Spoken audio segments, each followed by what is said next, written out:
What's going on, guys? It's your boy ATF Corbo. Today I wanted to talk to you guys about Frostbite 3, the new engine for Battlefield 4, and how it's going to play out. Will it be fun? Will it not?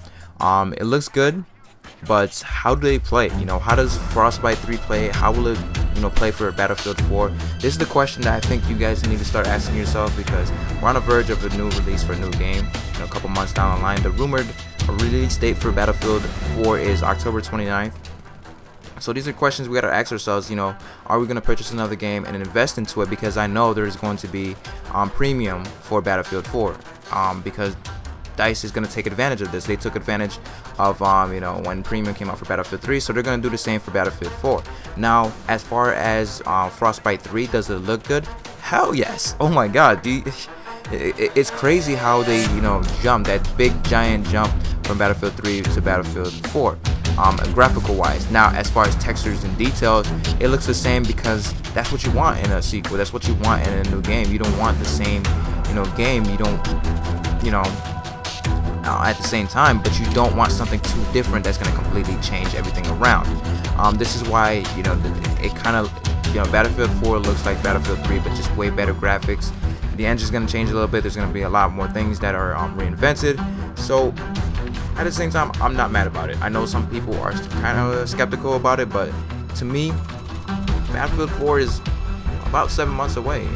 So we still have a pretty good amount of time, to sit there and watch gameplays and footage and trailers to decide whether or not this is going to be a game that we're going to purchase. So here's some facts and stuff like that about Frostbite 3 and some changes that they're making to kind of make it better.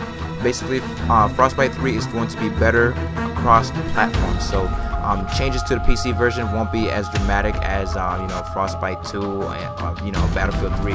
So basically, what DICE wants is they want PC, PS4, and whatever the new Xbox is. They want everybody to be on the same level. I agree. I 100% agree with them on this part. The reason for that is because you shouldn't have platforms that just completely dominant over the other. And I mean dominance as far as just being able to change things. And as far as PC, you have the option to do whatever you want. You have a lot more freedom graphical wise to how you want your games to run.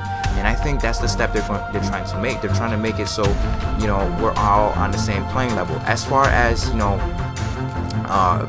player count, they did equal it up. So the next gen consoles are going to have a 64-man player count, which is great, which is awesome. No longer are console guys and PC guys gonna be far from each other as far as large players of full-scale battles. It's going to be the same. You're gonna see the same as PS4 and the next gen Xbox, which is gonna be awesome, because that's how you want it. You don't want you don't want the PC getting all these gigantic scale battles, and you're sitting there on Xbox and some of these maps are full and you can't get it's just weird to move from PC and then back to Xbox and not have that big scale 64-man server games, because those games are fun, even though sometimes on smaller maps they're not. They're nightmares, complete nightmares.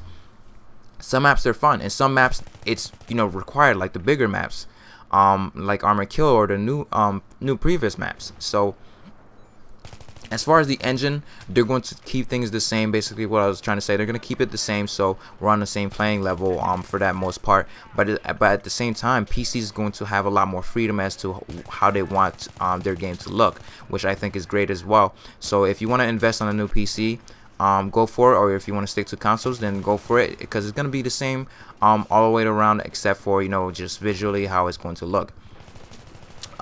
But for Frostbite 3, another change that they're making is to support higher resolution textures, environments, and anything with the surface will look a lot more detailed, as you guys will see in the 17-minute trailer. Even in the intro in the car, and the lighting effects were just ridiculous. Like, they were crazy. They're out there. And that's a great thing. That's a good thing, because it means they're gonna change the way the systems are, and animations are gonna be changed as well.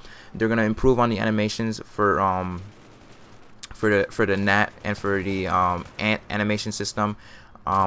And Battlefield 3, one of the things that really got me, into it and kind of loved it was just the animation, just being able to jump over, certain objects and being able to vault over certain objects and being able to see your feet, and just animations in general, that just kind of make the game feels like you're really in it instead of, a weird and different look of just of a shooter.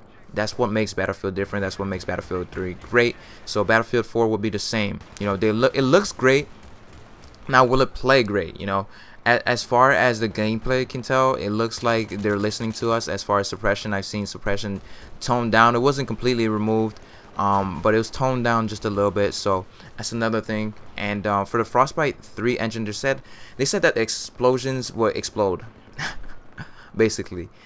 So things will get blown up and then that will blow up, or things will get blown and then blown and then blown again, which is kind of weird and kind of different to think about, but it's definitely something I want to see as well. I want to see what they mean exactly by this. I want to see buildings crumble to the ground in dust and completely dominated areas. I want to see something like an aftermath of a nuke, like after you play a like an hour of a conquest game or a domination game or something like that. I want to see something like that happen on full scale battles that are just ridiculous, that just make everything crumble and all buildings and every object in that area is just destroyed. That's the scale I want to see for Battlefield 4, and I think Frostbite 3 is going to take that route.